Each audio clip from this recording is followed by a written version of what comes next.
ঠাকুর, মা ও স্বামীজির চরণে প্রণাম নিবেদন করে শুরু করছি স্বামী লোকেশ্বরানন্দ মহারাজ কর্তৃক সম্পাদিত Ramakrishna mission institute of culture, goal park থেকে প্রকাশিত শতরূপে সারদা। আজ পাঠ করব সারদা দেবীর যুক্তি নিষ্ঠা ও সমাজ চেতনা। লিখেছেন স্বামী সোমেশ্বরানন্দ মহারাজ। রামকৃষ্ণ মিশন আশ্রম, পাটনা। পাঠ করছি সারদা দেবীর যুক্তি নিষ্ঠা ও সমাজ চেতনার দ্বিতীয় পর্ব। মা সবসময় আবেগ সর্বস্বতাকে পরিহার করতে শিখিয়েছেন। হৃদয় বৃত্তির আধিক্য অনেক সময় শ্রেয় চিন্তাকে ভাসিয়ে নিয়ে যায়। ভাবাবেগের মত্ততা যুক্তিবোধকে নষ্ট করে। আবেগপ্রবল হয়ে উঠে মানুষের শক্তি ও উদ্যমকে নষ্ট না করে ফেলে। সেদিকে ছিল মায়ের তীক্ষ্ণ নজর।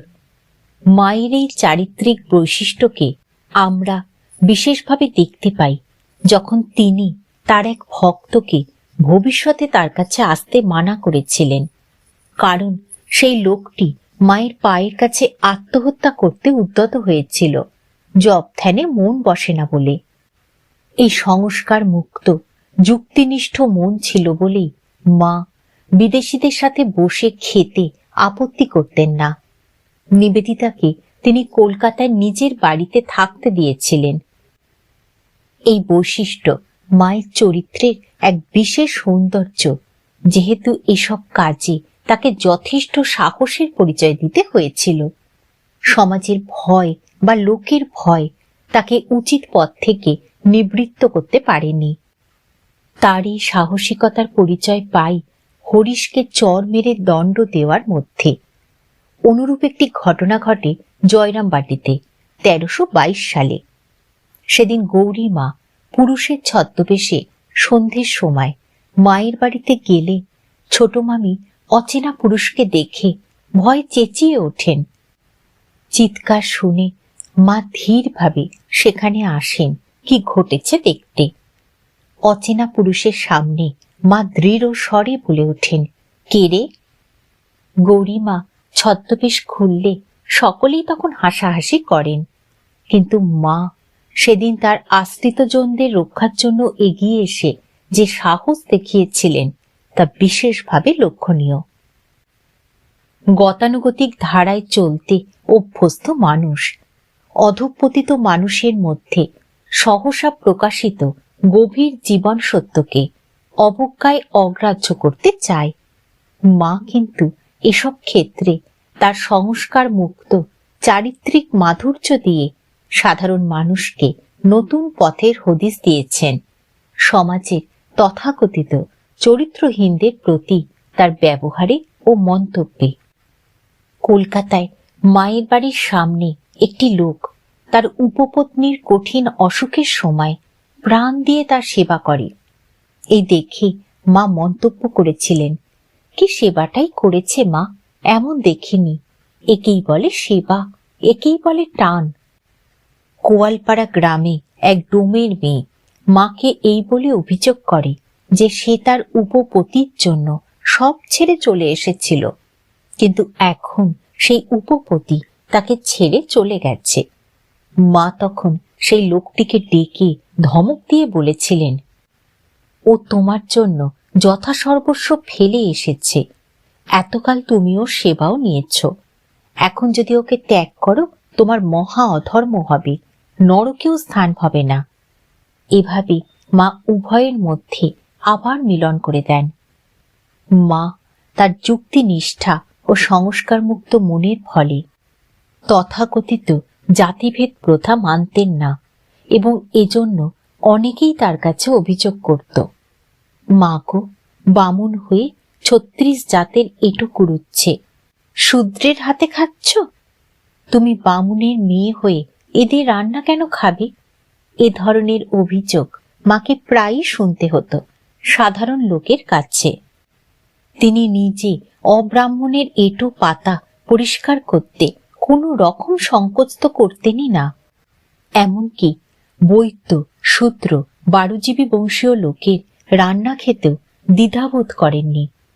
মায়ের এই সংস্কারমুক্ত মনকে স্বীকার করতে না পেরে গোলাপ মা একবার তীব্র আপত্তি জানালে মা গম্ভীর হয়ে উত্তর দিয়েছিলেন, শুদ্ধর কে গোলাপ, ভক্তের জাত আছে কি? জাতিভেদ প্রথার উপর মায়ের এই বিরূপতার জন্য গ্রামের ব্রাহ্মণ জমিদারেরা তাকে অর্থদণ্ডে দণ্ডিত করেছিলেন, কিন্তু মাকে এই পথ থেকে টলানো যায়নি। কেউ কেউ মায়ের জীবনের কয়েকটি বিক্ষিপ্ত ঘটনা তুলে দেখাতে চান যে মা জাতিভেদ প্রথা সমর্থন করতেন, কিন্তু আমরা বিপরীত ধারণা পোষণ করি। অব্রাহ্মণকে পায়ে হাত দিয়ে ব্রাহ্মণের প্রণাম করা চলে কিনা এ বিষয়ে এমনকি রবীন্দ্রনাথের মনে দ্বিধা থাকলেও মায়ের মনে কোনো দ্বিধা ছিল না। নানান ঘটনার একটিতে পাই মা রাধুকে বলেছিলেন এক ডাক্তারকে প্রণাম করতে। রাধু প্রণাম করলে কেউ কেউ আপত্তি তোলে।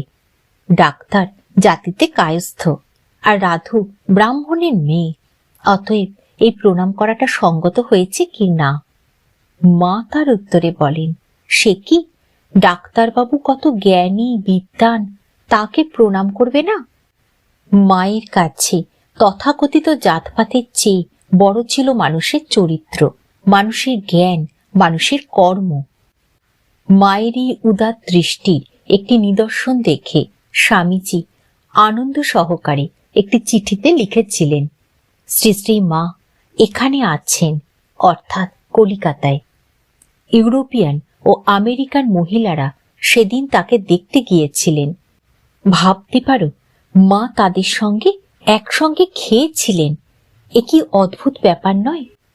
মা যে অন্ধ জাতপাতে বিশ্বাস করতেন না, স্বামীজির এই উক্তি তার প্রমাণ। পাশাপাশি আমরা ভারতীয় নবজাগরণের অন্যতম নায়ক বাল গঙ্গাধর তিলকের কথা তুলে ধরলেই বুঝতে পারব মায়ের মহিমময় চরিত্র।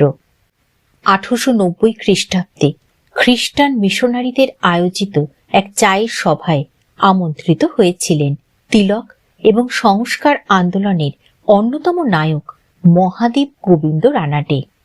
খ্রিস্টানদের সাথে খেয়েছেন এই অপরাধে তিলক ও রানাডে দুজনেই পরে প্রায়শ্চিত্ত করেছিলেন সমাজ নেতাদের নির্দেশিত পথে।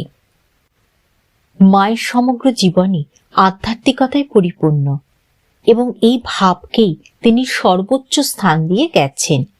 এ সত্ত্বেও কিন্তু ধর্মের নামে অলৌকিকতা ও অন্ধ গুরুবাদের প্রশ্রয় তিনি কখনোই দেননি।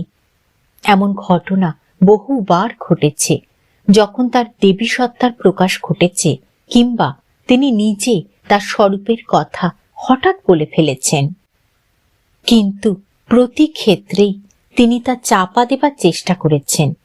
নিজের বহু দৈবী দর্শনও, যাকে সাধারণত অলৌকিক দর্শন বলা হয়, তিনি গোপনে রাখতেন। একবার একটি ছাত্র বাড়িতে বসে ভোর রাতে দেখে একটি লাল রঙের জ্যোতি উদ্বোধন বাগবাজার থেকে কালীঘাট পর্যন্ত গেছে। এতে তার ধারণা হয় মা হয়তো সেদিন কালীঘাটে গেছেন। এটি পরীক্ষা করার জন্য ছাত্রটি উদ্বোধনে এসে জানে যে তার ধারণাটি ঠিক। মাকে তখন সে এ বিষয়ে প্রশ্ন করলে মা উত্তর দেন, তুমি ছেলে মানুষ, ও সব খবরে কাজ কি? না হয় সত্যি দেখেছ, তাতে কি হবে? ধর্মের নামে চিত্তশুদ্ধির চেয়ে অলৌকিক বিষয়গুলির প্রতি সাধারণ মানুষ বেশি আকৃষ্ট হয়। মা তাই এই অলৌকিকতার প্রতি বিরূপ ছিলেন। তিনি নিজে তার অলৌকিক শক্তি সম্বন্ধে সচেতন ছিলেন এবং সময় সময় তা প্রয়োগও করেছেন। গৌরীমার বসন্ত রোগে, পাগলি মামির হাতে কুষ্ঠ রোগে, রাধুর বৈধব্য খণ্ডনে, যোগিনমার পূজাকালীন অবস্থায়, বেলুর মঠের দুর্গা পূজায় ইত্যাদি নানা ঘটনায় মা স্পষ্টই তার এই বিশেষ শক্তির প্রয়োগ করেছিলেন, কিন্তু এই নিয়ে কোনো আলোচনা তিনি পছন্দ করতেন না। ঠাকুর, মা ও স্বামীজির চরণে প্রণাম নিবেদন করে শেষ করছি আজকের পাঠ সারদা দেবীর যুক্তিনিষ্ঠা ও সমাজ চেতনার দ্বিতীয় পর্ব।